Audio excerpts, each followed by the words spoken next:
Hi there, and welcome to the webinar. I've been trying to say this every time for about a year now. We did 25 webinars last year. David Johnson. Thank you very much, Where are we Bill. today? I thought that was my line, actually. Today we're in Hua Hin, actually, inside a destination redefining itself. I love Hua Hin. I love Hua Hin too, Exactly. actually. I mean, even though I'm in Phuket at the moment, love Hua Hin. I'm David Johnson, CEO of Delivering Edge Communications, and I'm with Bill Barnett, Managing Director of C9 Hotelworks. And yeah, we're here to talk about Hua Hin. We've got some fantastic people, the experts in the market, to talk about Hua Hin. Who's here? Who's here? We have Proudputh Liptapanlop. Proudputh is the Executive Director of Proud Real Estate. Anchalika Kijkanakorn, she is the Founder and Managing Director of AKARYN Hotel Group. We have Tom Thrussell. Tom Thrussell is the VP of Marketing, Brand and Digital for Centara Hotels and Resorts.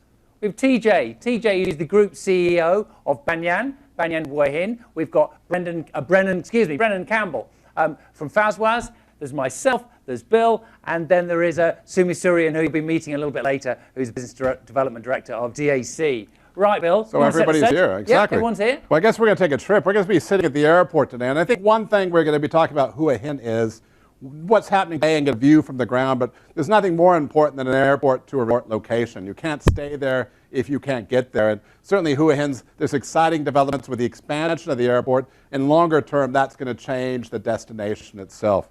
I think something when we kind of looked at today's event also we understood is over the past 16 months, there's been a huge amount of people who are living in Hua Hin as well. We're getting urban flight. We're getting people who are coming out of Bangkok and saying, maybe we should be living in this type of destination where we're working from home. We're also looking at perhaps a second holiday home. And for us, international schools are a key driver of demand. And this is very important when we look at the metric here. And we're looking at the growth of international school students. And that, to me, is key to the whole conundrum of what's happening in Hua Hin. You know, with international schools, again, we're seeing new schools open. We're seeing more and more students of that. I think that's changing the destination into a much more mature one, like Phuket would be, like Bali is as well. So I think that's part of our storyline today when we start talking about that.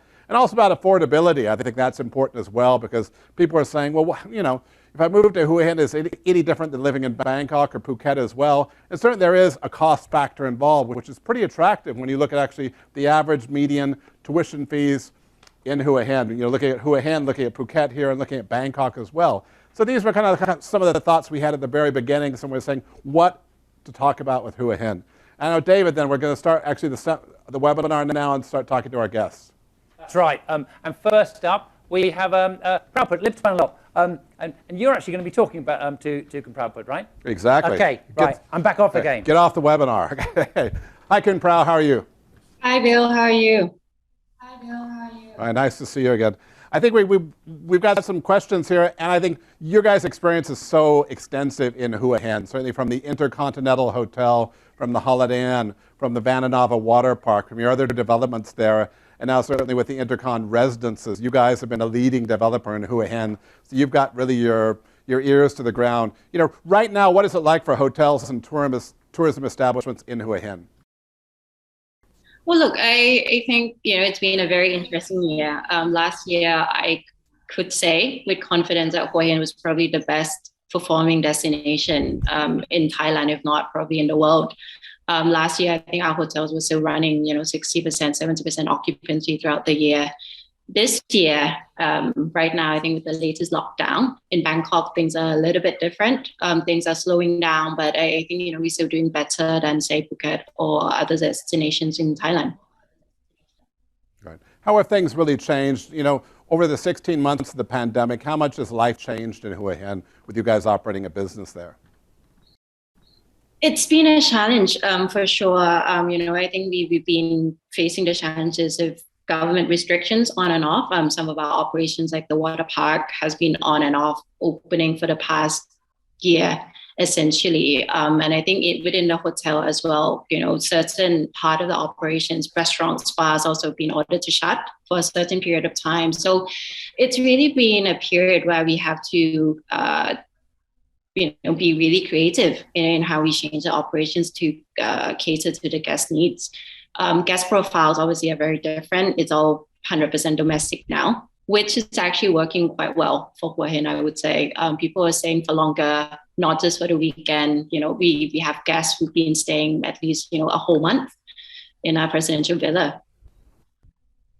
How has that really changed? We talk about long staycations, work from home, culture. How is that different for your guests or the guest experience? Are you adjusting things in your hotels? Are you adjusting things with your products as well, making minor changes or product changes? Well, I think the first thing is, of course, pricing, right? When guests are coming, I think Hua Hin's always, obviously we all know Hua Hin always been a weekend market, but right now people are not just coming for the weekend, they're actually staying for the whole week. So I think that's the first thing. Second thing is then, of course, all the other hotels are also adjusting their pricing. I think we're seeing in the market 4 or 5-star hotels now actually selling for 2,000 baht a night. Guest demands also different. Everyone is looking for more privacy. Also, I think probably for security reason, villas are selling very well. So actually, even though per room category, we're actually selling less, ADR is actually going up for us. Other type of operations, I think, F&B is also the highlight here, especially right now with all the external restaurants in Hua Hin not being allowed to open. More and more guests are actually eating inside the hotel. So what we've done is, of course, when you're staying for longer, I think people are looking for more variety. How do we make them feel like they're actually staying at home? And then last but not least, I think what's becoming a trend right now is the fact that all hotels, or most hotels, are now offering pet-friendly option. As an important member of the family, when actually they are vacating somewhere for a long period of time, that's becoming a very important element. Yeah, pet-friendly, certainly. We can also thank the guys up in Bangkok at the Kimpton there. That's certainly, was at the forefront of their brand marketing. Everybody's seen that. But family-friendly seems to be important. Do you see these activities also in the changes when you're having more family groups coming in the hotels as well? Because traditionally they'd be going out of the hotel more, but now that they're staying within the hotel premises, how are the families reacting to this? Yeah, I wouldn't say not so much. Hua Hin has always been a family-friendly destination. I think most hotels have those facilities already for the kids. What maybe is a little bit challenging is, of course, as I said, kids club. We're not allowed to open that. Gyms are also not open. So how do we adapt everything? Putting games and everything in the guest room itself. How do we make sure the parents can actually work? Do the Zoom meetings while the kids also running around? All of that. And I think it's a lot easier to manage that expectation when you have, additional rooms to spare, right? Sure, exactly. I mean, longer term, when we're talking about the destination, you see more people buying homes, you see schools growing in Hua Hin. It's becoming a little more like Phuket, it's becoming a little more like a long-term community. Are you seeing that change on the ground? No, for sure. And I think, it's actually very interesting. So if you ask all the people, or the Thai people from Bangkok, Hua Hin has always been the #1 sort of resort home destination. And actually with ourselves at the residences, InterContinental residences, we've seen amazing interest over the past 12 months. Real demand of people actually looking for a second home in Hua Hin. What we're also seeing is in the luxury condominium on the beach, which are mainly occupied by the Bangkok people, they fully utilize now. Whereas before they would only come for the long weekends. Again, a lot of people are actually taking up residences in Bangkok, in Hua Hin. That's obviously driving the demand from within a hotel in terms of the F&B offering as well, home deliveries and all of that. But on the other side, when we're talking about Hua Hin with the foreign market, I think it's mainly being perceived as a retirement destination more than anything else. It was actually quite refreshing to see what you suggested right now, that actually more and more we're getting younger people moving to Hua Hin as well. That's saying to me that rather than just being a retirement place, people are actually seeing it properly as a community, as you said. Sure. And that's something we see with international schools. When we see a spike in that, we're seeing people bring their family groups. We're also seeing younger Thais who say, after all the upheavals in Bangkok, from the pollution and everything else, quality of life, people coming out of the pandemic, I think that's really important. In Hua Hin, you've got the airport expansion, the train expansion. What else do you think Hua Hin needs as a destination which it doesn't have right now? Honestly, aside from guests. Yeah, no, I would say it's actually, I think Hua Hin already has all the infrastructure and all the facility. What it needs probably is PR. Actually getting the destination known to the international tourists, that, Hua Hin already has everything. Aside from the airport expansion as well as the railway expansion that's coming up, there is also a motorway construction. Traveling from Bangkok to Hua Hin in the next couple of years is going to be so much easier. It's going to be the same as traveling to Pattaya. Within an hour drive, you're already there, right? So in terms of, and within Hua Hin itself, it's, where you got hotels, hospitals, everything that you need. Really, I think it just need a little bit of PR and marketing just so people can understand what Hua Hin actually has to offer beyond just the beach and the fresh air. There's also a lot of things to do in Hua Hin. The dining scene is actually quite amazing, but people, especially Thai people, they see Hua Hin and they still think of that local seafood. But actually, the F&B scene completely flourishing. Getting Michelin Guide, for example, Michelin Guide Hua Hin would be a big help. Having all the other sports event tournaments, golfing, or even kite surfing, I think that definitely would help to add a sense of life to Hua Hin. That is not just a retirement place. Sure. Maybe one final question. Urbanizing, and I live in Phuket. We spend a lot of time in Bali over the years. Destinations do urbanize, no matter, people always say, I wish it was like it used to be. Is urbanizing Hua Hin definitely, is it that bad a thing, or is that going to change Hua Hin? I would say that is the unique quality of Hua Hin in the sense that there is no more Hua Hin. All the beachfront land has already been developed. With the current regulation, you can't really go higher either because the building heights are actually controlled up to 23 meters only in Hua Hin, right? So the only way to expand is to actually expand outwards. Sha'am, more or less, also fully developed. So the only way is then just to go south towards Prambury and further down. So I think what's unique about Hua Hin is, if you're buying into a property, you can be sure that the value is not going to go down because there's no more supply. And at the same time, because urbanization is actually constrained in that sense, I think Hua Hin is always going to be able to retain its charm as a small fishing village. Khun Prao, thank you so much. What the Proud Group has done actually in Hua Hin is raising the bar and turning it into a better destination. So thank you for joining us today, and all the best coming into the rest of the year. Thank you, Khun Prao. Thank you very much, David, who's next? Thank you. Yeah, some really fascinating points there. The fact that the demographics for Hua Hin are changing, I think, is a really, really important point. The fact that longer-term residents there are changing the market. F&B really, really coming up. So these are really important drivers of travel. But you did mention Prambury, and our next guest is a real pioneer also. Anchalika Kijkanakorn is going to be interviewed by Sumi Suryan. I've got to go, David. Sumi, hi, David. Hi.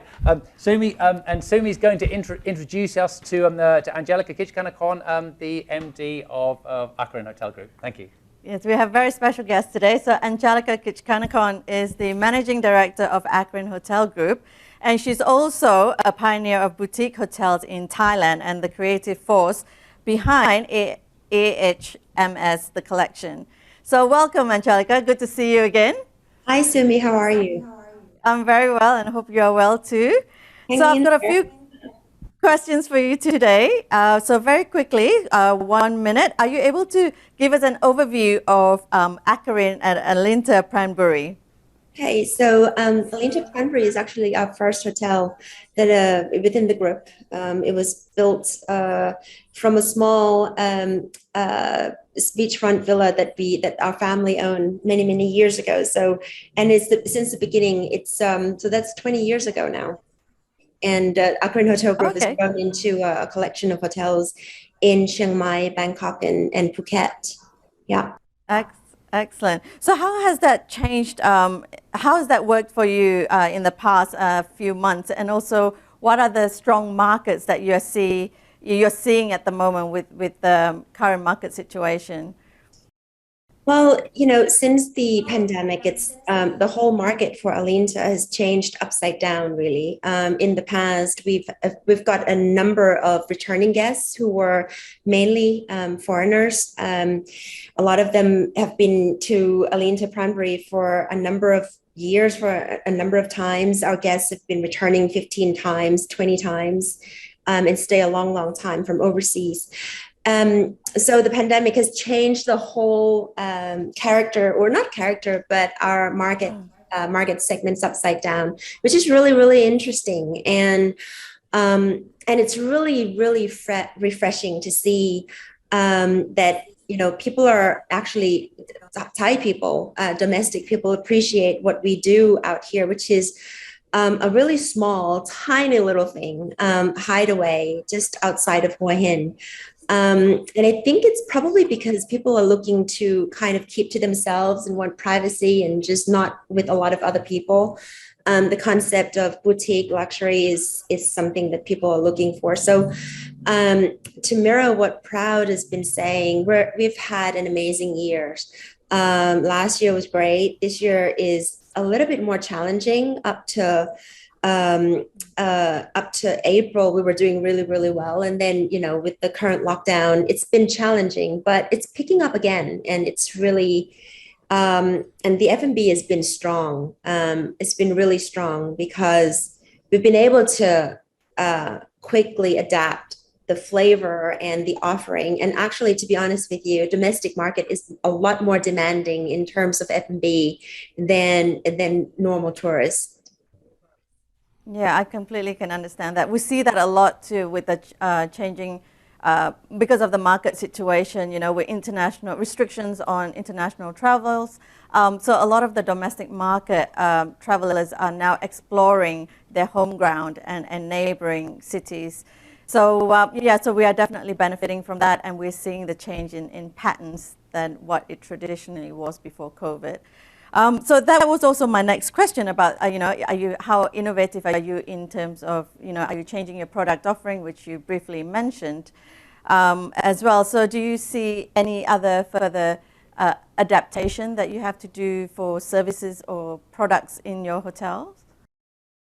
There's not much of adaptation that we have to do. I think that a lot of the well-heeled travelers, domestic travelers, we have a lot of sophisticated travelers in Thailand now, and fortunately or unfortunately, fortunately for us and unfortunately for them, they can't go overseas. So now they're looking for something that is really different, that is a little bit off the normal beaten path, and they found that in us. And so we're offering something that is always, you know, Alinta is always offering a little bit something that's a little bit different. We don't have a TV in the room. We've never had TV in room for the last 20 years, and people have asked for it. A lot of Thai people asked for it, and I am really, really surprised now that last year, very few people asked for it, and they understand the whole concept of getting back to the nature, getting back to the loved one that you're there with, or either that, or they're so used to their phone and iPad that they don't need a TV anymore. But there you go. And the other thing that we've been really, really exploring and getting stronger and stronger is really the wellness. And whether it be in Phuket and here, we are developing the wellness cuisines. We're moving toward vegan, not all vegan menu, but we're offering now vegan options and gluten-free and all sorts of really creative and really healthy living. So it going toward healthy living, and that's really appreciated. So our restaurants are well frequented by outside people coming through. Yeah. Great, fantastic, thank you. And that leads me to my last question, and we talked quite a bit about Hua Hin as a destination. What do you feel is needed for Hua Hin to realize its potential as a holiday destination, or as a destination for travelers, in terms of infrastructure, positioning, sustainability, and also what it is that it needs to realize its potential? You know, Hua Hin's got this great proximities to Bangkok, so no matter what, it's going to still be the place where Thai people go on holidays, on a short holidays. And currently it's only 2.5 hours, to get to Pranbury. So let alone to get to Hua Hin is probably less than 2 hours. it's a great weekend destination. And in terms of character, Hua Hin has got his own character in terms of Thai people has known it for a long time. I think that it's really about the people that come in there to create the feel for the destination. So eventually it'll develop into a well-heeled place for sophisticated travelers that keeps coming back over and over again. It's not the once a year destination. It's going to be a place where people have holidays homes. It's going to be a place where there's great F&B scene. It's going to be a place where it's going to be busy on the weekend, and it's going to not be that busy, but still really, really good occupancy during the week. A lot of people are coming here for a staycation and workcation as well. And even my little hotel's got some of those, 10, 20 days at a time. And a lot of expats living in Bangkok are moving away from Bangkok to do staycation here as well. So I see, Primary, I can't speak too much about Hua Hin because I hardly ever go there. When I get to my hotel, I kind of just stay there and I'm so lazy. But Primary's got a really hippie vibes to it, and it's really laid back and really cute. And the good thing about Primary is it's just a tiny little stretch at the beach. And so it's not going to be developed further. And so I think it's probably that little cousin of Hua Hin that is a day trip out if you want to be to get out of Hua Hin. So I think I see lots and lots of good things coming. Yeah. Excellent. That's a really great summary. Thank you very much for your time today, Anchalika. And we'll hope to see you back on another webinar soon. Sure. Have a good day. So David, who do we have next as a speaker? Thank you. Well, I don't think we're quite done with Anchalika. I actually have a quick question for you. I've had the pleasure of staying at your resort many, many times. And tell me a little bit about the changing demographic. I know it's just beautiful, beautiful windswept. I can't remember the name of the beach. Pragnampa, I think. It's just this beautiful windswept beach and quite shallow. A lot of kite surfing. Is that drawing a younger, more youthful, more kind of active demographic to your hotel? It's really, really funny. We've got a lot of kite surfers coming from before the pandemic from all over the world. We've got Japanese that fly in with their kites. We've got French people coming in with their kites. We've got all sorts of things. And, the kite surfing schools are popping up everywhere. It's got a really, really, really cool hippie vibe around there. And, before I was a little bit afraid of what's going to happen to my little Primary hangout. I was afraid that it's going to go down the hill, but it's actually really cute now. Super cute. And, with the pandemic, I've decided to start a farmer's market at Alinta on the weekend, Thursday to Sunday. And just to support the local communities a little bit. And we get all the organic salads and but eggs from the farm around there, and chilies and lemons and things. And then we bake breads. And we sell all this little produce, and people come and buy from around the area. And it's really, really funny because we've got a good retirement community as well, just outside. And they would come and buy sourdough every other day. It's like, how much bread can you eat? It's really fun. It's got a really cute little vibes around it. Yeah. Fantastic. It's really, really good to hear that there's this incredible extension from Hua Hin, because we're talking a lot about Hua Hin, but actually down in Primary, there's just a little thing just outside. So come out and see us when you have time. Okay, all right. Anchalika, Kijkanakorn, thank you so much for joining us. I'm going to turn to Tom Sumi. Thank you so much. Thank you, David. Thank you. Tom Thrussell. Afternoon. VP Marketing, Brand and Digital at Centara Hotels and Resorts. How are you, Tom? Very well, David. Thank you for having me. Oh, you're very, very welcome. Just a quick 30-second, 1-minute snapshot of, everyone knows this property, but you have this property and then you have another. Just a very, very quick snapshot of what you have in Hua Hin. In Hua Hin, Tom. In Hua Hin right now, we of course have a Centara Grand, right? The 1920s former railway hotel, historic heritage property. But we've also got opened, actually just before the pandemic started, a mid-scale family resort in Chatham, so just up the road, Centara by Centara branded beachfront property there. Excellent. That's really interesting to hear that, and just because it's reflective of this market. Not market shift, but increasing marketing. Hua Hin becoming more and more appealing to a younger demographic, which I think is important. And let's get to that in a minute.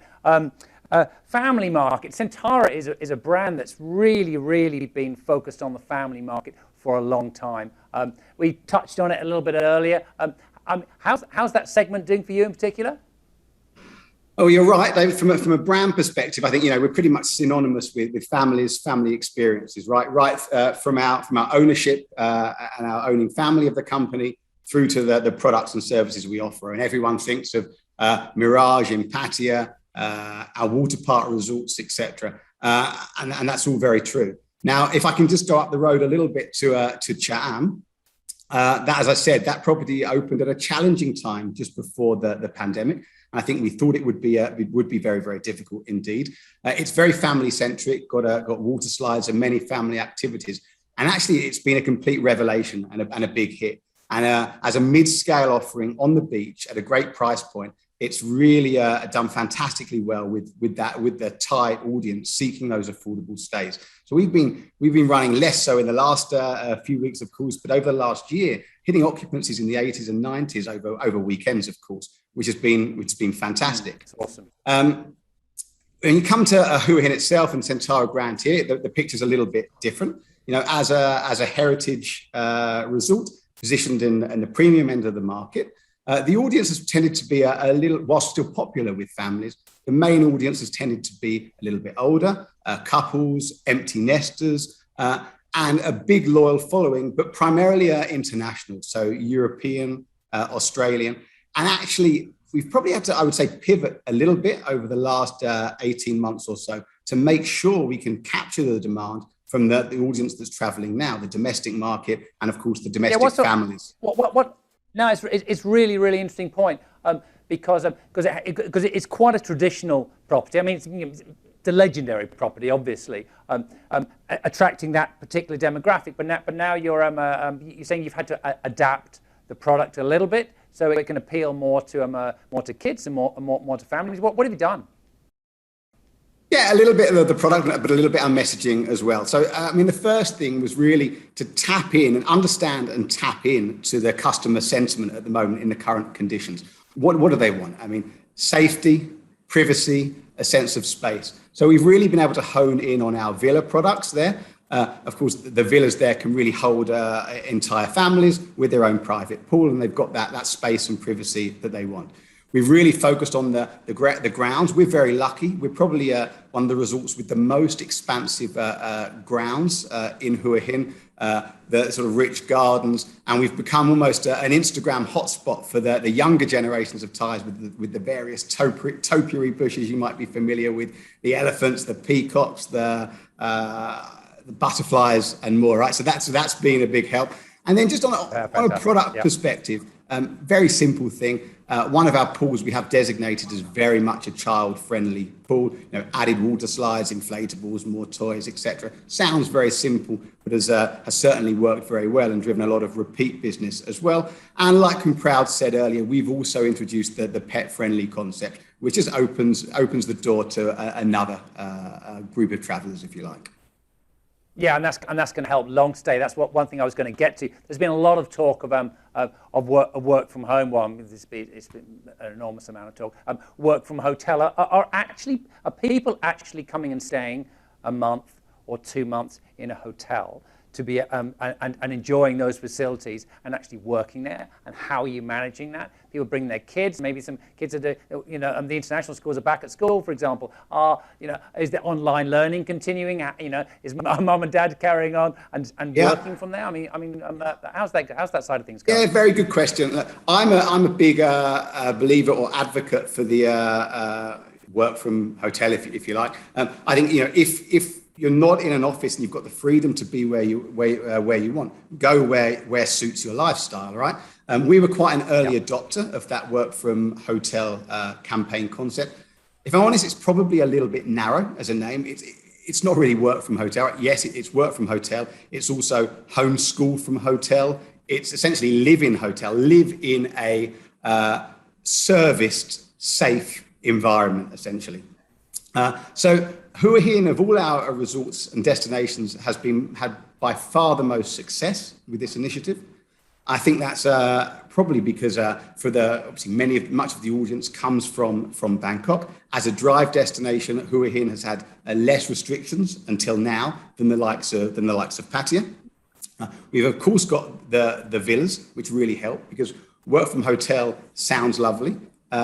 But when you are doing homeschooling, you might have 2-3 kids, or as a family and working, is a room practical? Probably not so much, but the villas certainly help that. And just as a destination, as we've talked about a lot so far, as a much more diverse and rich destination than perhaps people think of, it's very, very suitable for long stay guests. And we have many guests that have checked in for 2-3 nights and ended up staying for months. We've got several of those, and even at the moment, we've still got several a month stay or longer guests, even with the latest restrictions. No, that sounds fantastic, and it's really encouraging to hear you're talking up the destination, and things are going well. Things went well for Hua Hin last year. There's been a few bumps in the road this year, but there's no reason that you can't get back to where you were. So you have 2 hotels currently. I hope it's not too cheeky to ask this question, but are you looking at growth or expansion? There's Anchalika in Prambury, and the market is the market expanding south? Do you have anything you can share with us, Tom? Look, I think it's fair to say we are very optimistic and confident about the destination. We think it's a very, very exciting destination. From a personal perspective, I actually think, with if I can speak very plainly, with the destination has been fantastic for years, but it's royal links. It's been seen as quite a traditional destination, a destination for the affluent ties and perhaps the retiring expats. And I think that's evolved so much in recent times. It's got such a much more diverse audience, a diverse product and offering type that it really is these times are very challenging, of course, but it's managing to really hold its own even now. Now, when things open internationally, I think it will really come to the fore even more. So that's a long-winded way of saying, David, yes, we see a lot of opportunity in this destination. We're fortunate enough to have 2 prime pieces of beachfront land in both Chatham and the beautiful Koh Tao beach. And we're actually, if I can say this, we're actually just about to discuss or start looking at master planning for the right concepts to put in place there that have the most value to both the customer and to us. So I think that gives a sense of the confidence we have in the destination. So watch this space. Wow. Well, you heard it here first. Thanks very much for sharing that with us, Tom. And that's very exciting. Tom Thrussell, really appreciated your time today. Thank you so much for joining us. You're very welcome, David. Anytime. Cheers. Thank you, Tom. Thank you, Tom. We're going to move on a little bit. We've had Tom talking about hospitality and the ebbs and the flows and the long-term vision for the destination, which is fantastic. We're going to now move to Banyan. So Banyan Hua Hin is a large development, and we're really going to be looking at large mixed-use development, covering a lot of the sectors that we've talked about today. And I'm delighted to be able to introduce you again to TJ, who is the group CEO of Banyan Hua Hin. TJ, good afternoon. Good morning. Good afternoon, David. Thank you, DJ. I'm just because I know there's many different facets, many different components to Banyan. Could you just give us a very, very quick snapshot overview of what those key components are, please? Yes, David. Yeah. Well, most people from the past, visitors to Banyan, know Banyan from the well-known award-winning golf course that has always been, let's say, the most popular and well-known part of our project, and I see you're standing there at the moment. and we have, but since last, oh wow, and since last year, especially the residences, the luxury customized villas that we sell at the other side of the mountain, have become more and more popular and well known because of what happened during the pandemic.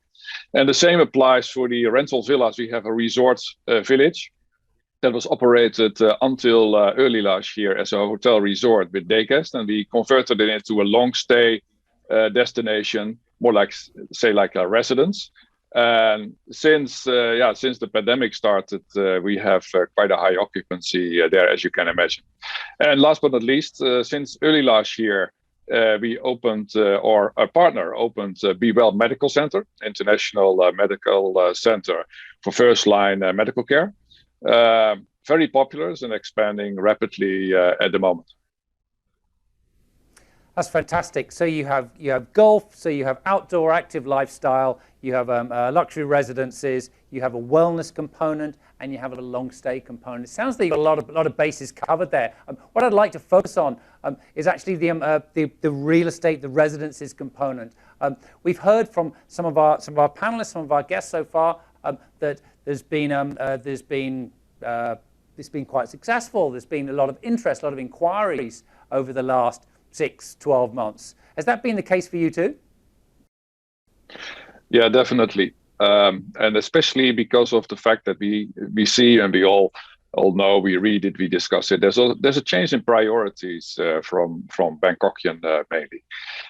Mindset have changed, where there is more focus on health and wellness, obviously, spending time with families, staying closer to home, forced by the pandemic at this moment, but also escape to destinations which have a lot of space, nature, beach, fresh air. So in fact, basically, a focus on the physical and mental well-being seems to be more important than ever. And Hua Hin is a destination where Bangkokians are looking at, not only to stay for a short period of time, but they also rediscovered, in fact, Hua Hin as a destination where they also want to spend more time in the future. And that has also resulted in more and more sales of residences in Hua Hin, at Banyan for sure. And we also heard that from many other projects where there is a shift, also understandably, from more condominiums to detached villa properties. No, that's it. That's very much the storyline of either a flight from Bangkok and an escape from Bangkok, or maybe just more of a lifestyle reset, which I'm hearing from you, which I think is very interesting. Over the last 18 months, there's been the ebbs and the flows, the lockdown. People have really had time to maybe reconsider their priorities, which is what you're saying. TJ, if you don't mind, can I pin you down on how many villas have you sold? Are you able to give us any examples of the types of buyers who are actually buying your customized real estate? Yeah, we this year so far we sold around 130 million in land and villa value altogether, which is quite significant for this period of time.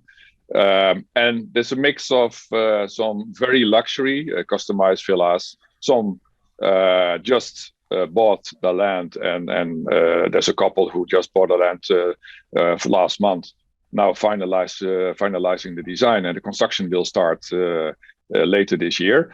Whereas there is another couple with children from Bangkok, and they bought a ready-to-move-in luxury villa. And especially that is a good example because this couple, they have younger kids. Before COVID, they were mostly traveling internationally. Due to the pandemic, they were forced to, of course, stay within Thailand. And the wife, she told me during one of the meetings, she said, before I would never ever consider Hua Hin as a place where I would buy a home. But since we are here since last year, I rediscovered Hua Hin. I love it so much, and that was a reason to buy this home. But also because of the fact they have also changed their view and their mindset on work, on schooling. Not only because of the fact that Hua Hin is offering great schooling, as also Bill mentioned in the start of this webinar, but also the fact that, for example, we discussed it before, you can work from wherever. And you can work from Hua Hin, you can work from your home, you can work from the beautiful Centara of InterContinental, hotels, wherever. And that also makes it easier, let's say, to stay for a longer period in a place like Hua Hin, instead of having to go back all the time to Bangkok. Right, fascinating. You cover so many great points there. Because I think it's the work from home before that was really the space of the digital nomads, but it's more senior executives and CEOs sitting in cafes and sitting in coffee shops running their businesses. So it really is quite a fundamental change in that regard, which is fascinating. Tell me, you as Banyan Hua Hin, you obviously really see the future, the long-term future in Hua Hin, given your investments. What do you think is really required to realize the potential of Hua Hin, and what would be your long-term vision for the destination? Yeah, David, as we just more or less concluded, and what also the other speakers and other webinars are confirming, people are looking for an environment where they feel safe, secure, with family. It's all surrounded by health and well-being. So the physical and mental health and well-being. And the great thing about Hua Hin, it has all the basics to become the leading destination, not only in Thailand, but also globally, as a healthy, active destination for health and well-being. And there, we see a great opportunity for Hua Hin to develop more facilities and services focused on that particular element, health and wellness, and become a destination that is not only for the short term, but also long term, recognized as a very attractive destination for domestic and international tourists.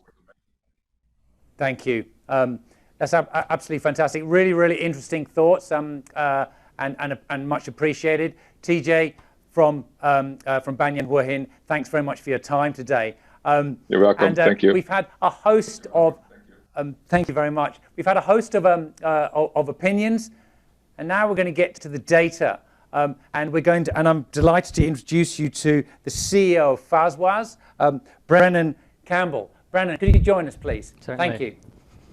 Thanks, David.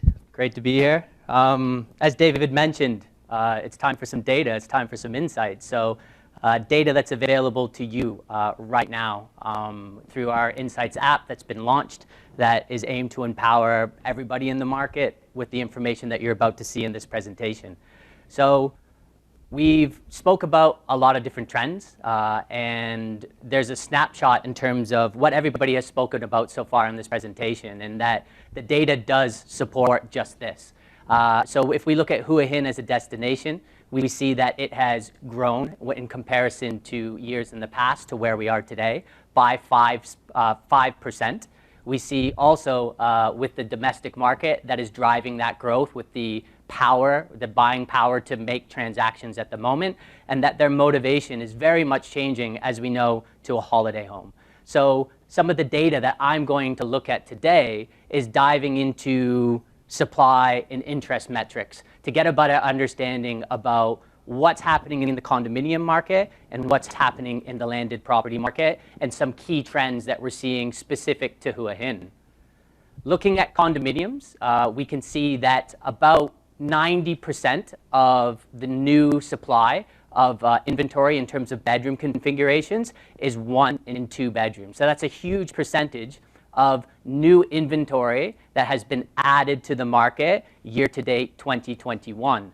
That unit configuration is driving the distribution of units very much so across the 1 to 8 million Thai baht price mark, with about 70% of the units falling into those price ranges. When we look at where supply has dropped off, we see that it drops off at the 12 million baht mark, where there's not a lot of new supply coming to the market that's above 12 million baht. So potentially an opportunity there to look at some of the larger, more luxury properties.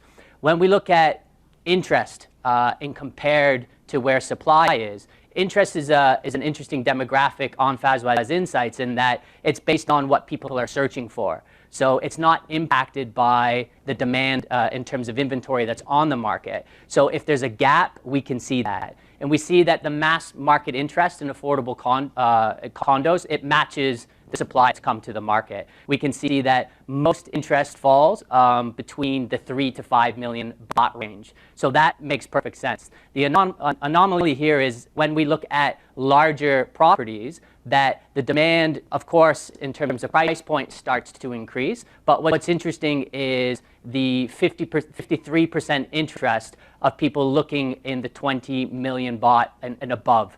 So you can see that there's a strong opportunity there for the space and, as everyone's been speaking about in the webinar so far, family and destination. Switching the focus from condominiums to resort-grade homes, that we're looking at new inventory again for 2021 in terms of what has come on the market for landed property. And we can see that 72% is 3 bedrooms. So there's a huge supply of 3-bedroom properties coming to the market, which creates a lot of competition. So when we look at that distribution in terms of price points, that the 8 to 12 million baht price range at 36% of the new inventory being added, that again, it's larger properties, and larger properties come with more land, which is pushing up the price point. When we look at where pricing starts to drop off, it's above the 18 million baht interest. So we can see that the distribution of supply coming to the market at the high end isn't there. Looking at how that looks in terms of the demographics, and again, this is based on the domestic market. You can see that we've applied the Thailand filter.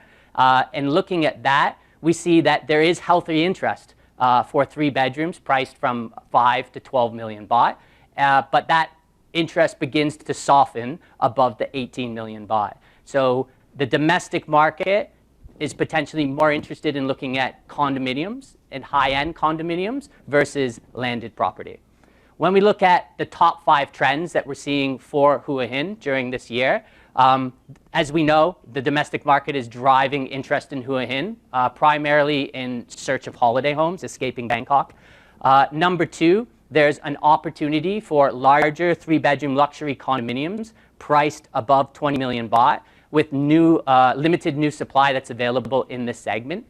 It's a competitive 3-bedroom housing market. So point number 3 is that as a developer, there's going to be a lot of properties on the market in a 3-bedroom configuration. So it's going to be a fairly saturated market. So developers must look at how they diversify their offering. Is it design? Are you going to bring new interesting concepts to Hua Hin?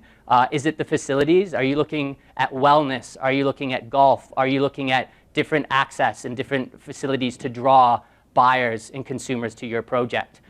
Point number 4 is that there's limited interest in luxury housing above 18 million.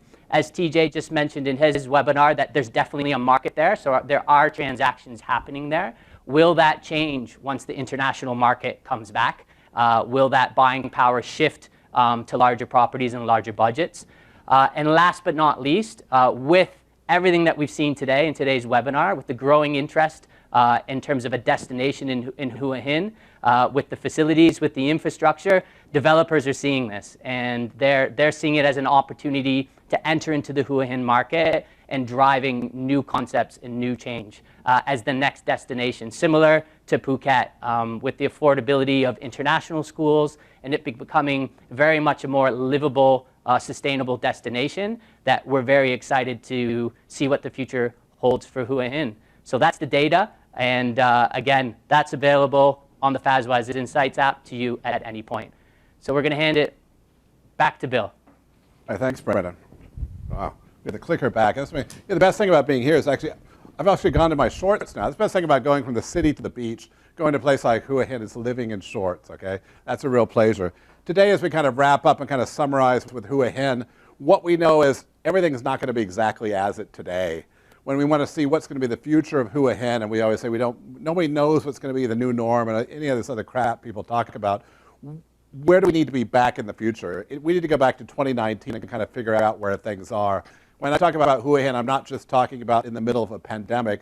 I'm saying what's changing in fundamental the destination. And if you look at the graph here, airlift, of course, when we look back at 2018 and 2019 and when the expansion of the airport, and we expect that number to go backwards and grow from that base. Of course, 2020 is low. Of course, 2021 is going to be low. But when Hua Hin reopens and Thailand reopens, we're going to see that airlift go straight up, and that's going to change the destination. That's key demand driver as well. When we look back, we all understand that majority of travelers to Hua Hin are Thais. That's always been the case. But is it always going to be the case? We look at these other lifestyle changes, and are we going to see more people moving from Hong Kong, from Singapore to Hua Hin? Has COVID-19 changed our lifestyle? And I think, quite frankly, we're going to see this market mature more as a destination. We're going to see this balance more. It's not just going to be a Thai seaside destination. Nothing stays the same. That's one thing we certainly know throughout our lives, right? And again, when we go backwards, let's cast a kind of an eye on this, and we understand looking at data is a little screwed up right now, but when we look back at 2019 and we saw where rates sit, certainly in hotels, and we see them drop in 2020, probably 2021, we're going to see them drop further.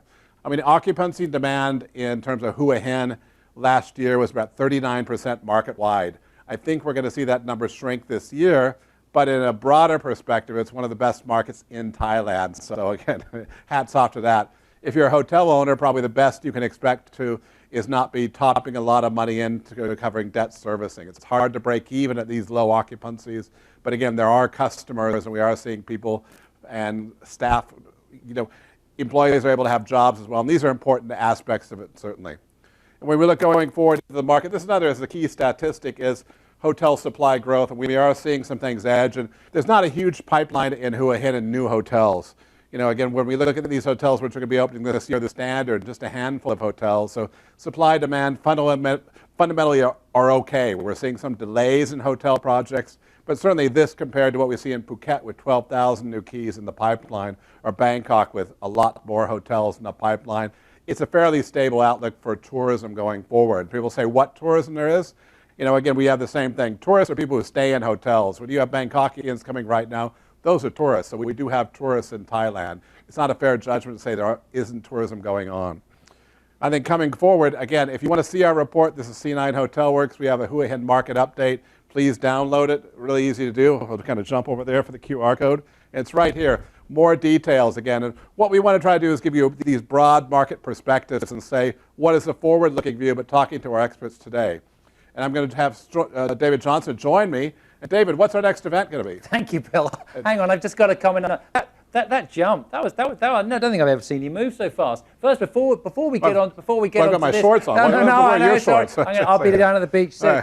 Just before we get on to that, I just want to say thank you very much to everyone who's joined. Proud from Proud Real Estate, Anchalika Kijkanakorn from AKARYN, Tom Thrussell from Centara, TJ from Banyan, Hua Hin, Brennan from Fazwaz. I really appreciate your time for an excellent webinar. Maybe just two more shout-outs. Certainly Sumi, who was on screen right on, and the Creative Concept Studio where we're sitting in Phuket, which is the top digital facility here. If you got a big event and you want to do it digitally, come on down, get a hold of the Creative Concept guys. Don't just sit on your couch and do nothing in the pandemic. Go out and try to get some business. No, absolutely. Right, Bangkok. We're going to be looking at Bangkok Get Up, Stand Up on Thursday the 26th of August. Please register. And I think one feature of that, if you're a hotelier, we're going to have Jesper in, certainly with a lot of data. Nick from Horwath is going to be talking about the pipeline of new hotels and also talking about operating data. JL is going to be presenting as well. There's going to be a lot of data for hotel guys saying, we got to do our budget. What are we going to do as far as that? We also have Charlie Blocker who's going to be talking about the asset warehousing scheme and a lot of other great features in this event. So again, don't miss this next week. Again, Thailand is moving, and we're seeing the guys in the back. They got the sway. I think we're on a swaying ship because we're going down the ocean, David. Yeah. And just remember, I do own now. Welcome to the webinars. Now, mine. Thank you very much. Okay, no, it's still my line. Okay, everyone, thank you very much for joining us today. There's going to be a recording. We'll send the recording out to everyone who's registered right after this. Thanks very much. See you guys later. See you on Thursday. This is not a real beach. It's not a green screen either. This is the CCAV Virtual Studio. featuring a 4K LED wall, studio lighting complemented by full-color ambient light columns, 55-inch confidence monitor, 3 full HD cameras, and an assortment of professional wireless microphones. This is just the basic setup. With the recent changes to international travel placing a focus on social distancing, the corporate sector needs to find innovative ways to maintain closer connections to their colleagues on a global scale. Rather than continue with loosely coordinated group conference calls and their all too familiar pitfalls, broadcast studio setting is the ideal way to get your message out via live stream, video chat, or as a pre-recorded production. Set up within a single day here at Sai Laguna, Phuket, the virtual studio will play a key role in the future of hybrid virtual events, and we at Creative Concept AV have you covered.